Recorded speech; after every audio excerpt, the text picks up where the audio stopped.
Le Christ est lui-même le mystère du salut. Il n'y a pas d'autre mystère que le Christ. L'œuvre de son humanité sainte et sanctifiante est le sacrement du salut qui se manifeste et agit dans le repas du Christ où il se donne à chacun par le pain. Il est l'instrument par lequel l'Esprit Saint répand la grâce du Christ, qui est la tête, dans l'Église qui est son corps. L'Église donc communique la grâce invisible qu'elle signifie.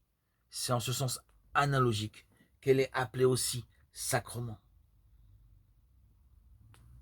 L'Église est dans le Christ, en quelque sorte le sacrement, c'est-à-dire à la fois le signe et l'instrument de l'union intime avec Dieu et de l'unité de tout le genre humain.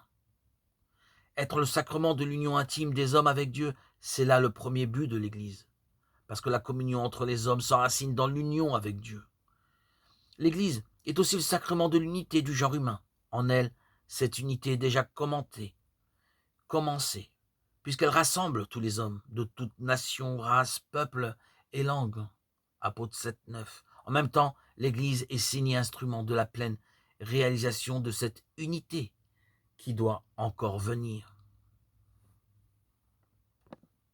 L'Église est l'instrument du Christ. Entre ses mains, elle est l'instrument de la rédemption de tous les hommes. Le sacrement universel du salut par lequel le Christ manifeste, actualise l'amour de Dieu pour les hommes. Elle est le projet visible de l'amour de Dieu pour l'humanité, qui veut que le genre humain tout entier constitue un seul peuple de Dieu, se rassemble dans le corps unique du Christ, soit construit en un seul temple du Saint-Esprit.